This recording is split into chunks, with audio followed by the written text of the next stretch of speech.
Adidas, it's about time.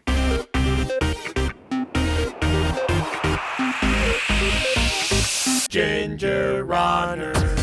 What is up, everybody? Ethan Newberry, the Ginger Runner, here for another GingerRunner.com review, and today I'm reviewing a shoe from a company that I have yet to have reviewed anything from. Does that make sense? Yep. And that company is Adidas. I will be reviewing the Adidas Adizero Boston 5 Boost.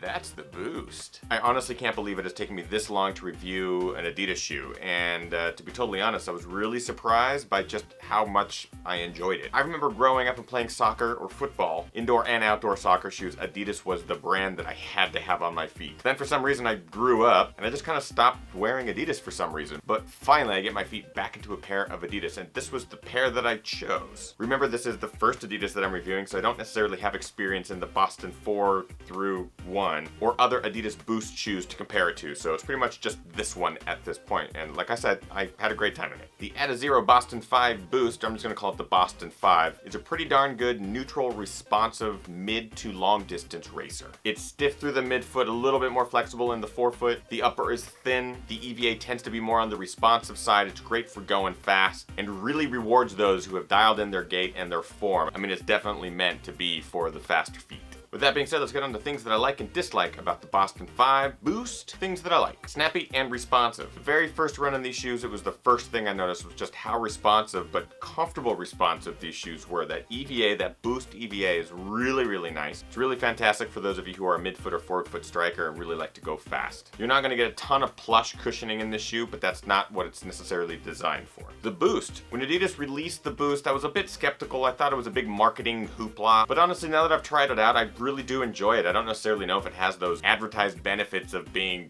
X% more cushioned than other regular EVA. Regardless, I thought it was really comfortable, and I am a fan. Actually makes me really excited to try other Adidas Boost shoes. Fast. This shoe is meant to go fast. If you're lighter and clocking super fast miles, this shoe is going to be a great marathon shoe for you. However, if you're a little bit heavier like me, don't have all that speed to back up your marathon times, I don't necessarily foresee myself running a full marathon on this, but I've been using it for all of my speed workouts and really love the way it feels, fits, and contributes to a nice fast cadence. Outsole wear. I'm actually pleasantly surprised that this Continental rubber outsole has lasted as long as it has with the amount of miles I put in this shoe. While the rest of the shoe is breaking down, the outsole barely shows any signs of wear, and that's pretty awesome. But just because there's a couple things that I like about the Boston 5 doesn't mean that there's no things that I don't like. Yay, double negatives. Things that I dislike about the Adizero Boston 5 Boost. Build quality. And this is in regards to the upper. The materials that they're using in the upper aren't the highest quality, nor are they manufactured in a way that is allowing them to be very durable. Both shoes are essentially coming apart, and I have barely tapped into the 100-mile mark. Stitching's coming off. Heel cuffs are peeling. Tongues are wearing through. Pinky toes are wanting to pop out. Honestly, I was really surprised with the type of materials that they were using in this upper. It really isn't state-of-the-art. They're not utilizing welded overlays at all. It's still very much stitched down, so if you put a barefoot into the shoe, you're going to feel every little seam, every thread. It's going to blister up and cause major chafing issues. I just gotta say, it's not the best built shoe. I like the heel counter and I like the tongue design. Not my favorite. And that relates to my next dislike, durability. It's just not going to be a durable shoe. While the outsole, yes, has lasted many, many miles and shows very little sign of wear, the upper, on the other hand, after the very first run, I noticed some of the threads popping out here along the lateral side of the foot. No bueno. Weight.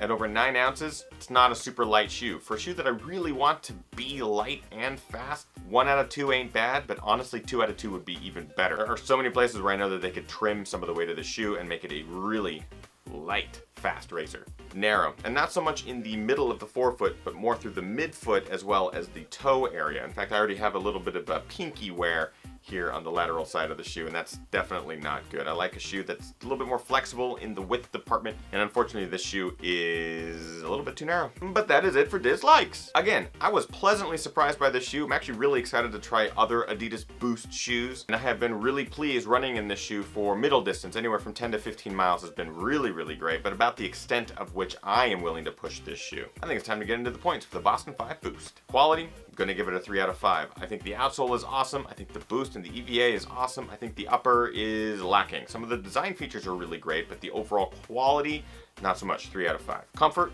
I was surprised. I'm gonna give it 4 out of 5. While it's definitely on the more responsive end, not super plush, for the speed workouts or for those who like to go really fast, it's a great shoe and actually pretty comfortable. 4 out of 5. Price, $120 makes this a 3 out of 5. I think it's a little too high for the amount of shoe that you actually get. I would like it to be $100 or less. I feel like you're gonna be able to get it on sale very soon, but at $120, this is gonna be a 3 out of 5. And finally, looks.